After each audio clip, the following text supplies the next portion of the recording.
Привет, друзья! Главные новости Германии и Европы за последний час. В Германии Бундестаг принял новый закон о военной службе, предусматривающий обязательное обследование для молодых мужчин. Пока призыв остается добровольным, и эксперты анализируют возможные изменения в структуре армии и общества. Одновременно в Бундестаге немецкие депутаты решают судьбу масштабной пенсионной реформы. Канцлер Фридрих Мерц надеется укрепить социальную стабильность в Германии.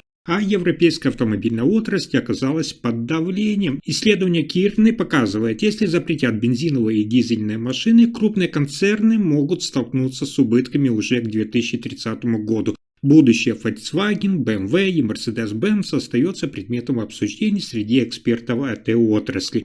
И это еще не все. В цифровой сфере Европейская комиссия впервые оштрафовала, внимание, соцсеть X Илона Маска на 120 миллионов евро за нарушение правил Европейского Союза. Как это повлияет на платформу и пользователей, остается под вопросом. И еще одна проблема – это кризис жилья в Нижней Саксонии. Прогнозы показывают огромный дефицит квартир к 2045 году, и это несмотря на сокращение населения в регионе. Федеральное правительство Фридриха Мерца уже разрабатывает меры, но вопрос, а хватит ли их? Обо всех этих последних событиях коротко расскажу буквально за несколько минут.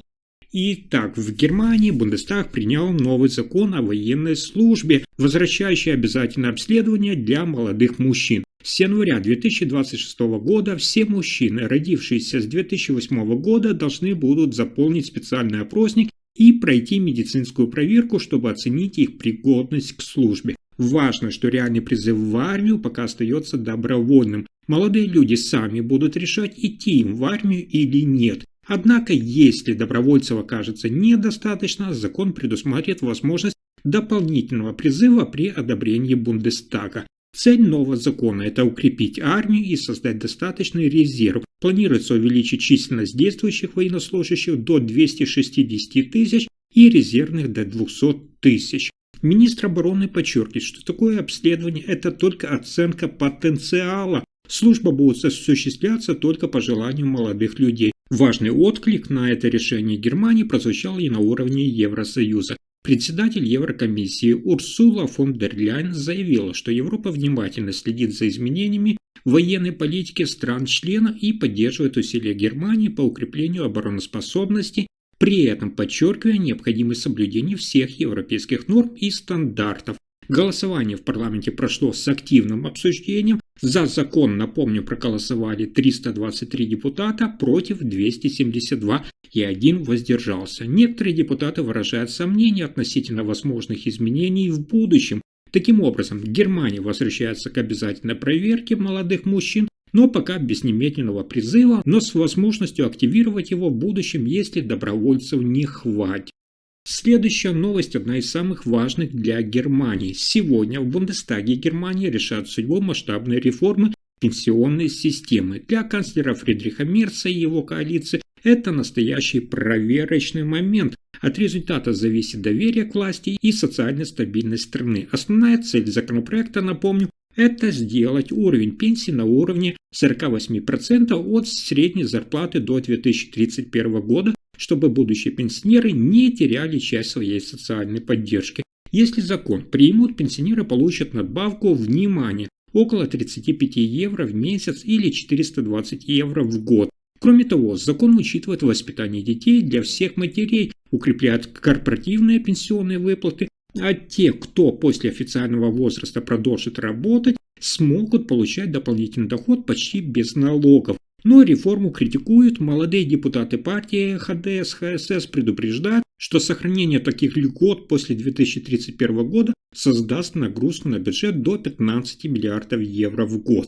Мерц рассчитывает на так званое канцлерское большинство и хочет показать, что коалиция едина. Принятие закона даст миллионам граждан социальную подушку и укрепит доверие к государству, а отказ может вызвать недовольство старшего поколения.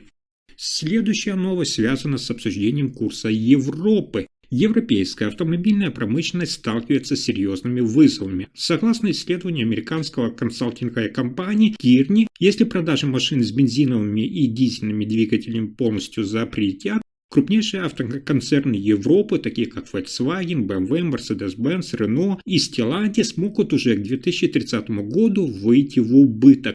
Причина проста. Европейские компании отстают в производстве электромобилей, в то время как китайские и американские конкуренты активно развивают рынок электрических машин. Европа рискует потерять долю рынка не только внутри Евросоюза, но и за его пределами. Эксперты отмечают риск изменения численности сотрудников, работы заводов и объема продаж. Теперь все взгляды прикованы к председателю Европейской комиссии Урсуле фон дер Ляйен. От того, смягчит ли комиссия правила запрета бензиновых и дизельных машин после 2035 года, зависит будущее всей отрасли. Если решение не изменит, европейские марки и накопленный опыт могут столкнуться с вызовами, а структура рабочих мест может претерпеть изменения. Но на этом сюрпризы дня не заканчиваются. Европейская комиссия во главе с Урсулой фон дер Ляйен впервые оштрафовала социальную сеть X, принадлежащую Илону Маску, на 120 миллионов евро. Причина – это системное нарушение новых правил ЕС о цифровых услугах. Платформа представляла пользователям неполную информацию о рекламе. Главная претензия, что синяя галочка теперь продается подписчикам, а не служит проверкой аккаунтов. Список рекламодателей был закрыт, а исследователи не могли получить доступ к данным о просмотрах и лайках. По мнению комиссии, это влияет на прозрачность работы платформы и требует корректировок в соответствии с законом. Решение принято вопреки предупреждениям из Соединенных Штатов Америки. Урсула фон дер Ляйен заявила, цитата, «В Европе никто не выше закона. Даже крупные платформы должны соблюдать правила. X дается 60 рабочих дней на исправление нарушений, иначе штрафы могут увеличиться. Для миллионов пользователей в ЕС это сигнал, что цифровые гиганты должны быть прозрачными, а для всей индустрии это напоминание, что законы ЕС обязательны для всех». Это первый шаг в серии изменений в Германии. В Нижней Саксонии назревает серьезная проблема с жильем. Согласно последним прогнозам, к 2045 году понадобится, внимание, около 218 тысяч новых квартир, несмотря на то, что население региона может сократиться почти на 302 тысячи человек. Канцлер Фридрих Мерц уже обратил внимание на этот вызов и заявил, что федеральное правительство будет активно поддерживать строительство доступного жилья, особенно в крупных городах и пригородных зонах. По словам министра строительства Гранта Хенриктоне, кризис касается прежде всего динамично развивающихся центров Ганновера, Ольденбурга и пригородов Гамбурга. Там старые кварталы имеют высокую плотность жителей, а новые квартиры строятся медленнее, чем требуется. В менее населенных районах может образоваться излишек жилья, что создает неравномерное распределение и социальные дисбалансы. Канцлер Фридрих Мерц подчеркнул, цитата, «Мы должны строить разумно и быстро, чтобы жилье оставалось доступным для семей и молодых специалистов. Это ключ к социальной стабильности и развитию экономики. Если темпы строительства сегодня не увеличатся, цены на аренду могут вырасти, а дефицит доступного жилья создаст сложности для людей, ищущих квартиры. Федеральное правительство уже разрабатывает меры поддержки застройщиков и стимулирует строительство многоэтажных домов, чтобы решить проблему комплексно». На этом пока все. Вы слушали последние новости Германии. Если информация оказалась полезной, ставьте лайк, подписывайтесь на канал и делитесь видео. Спасибо за просмотр.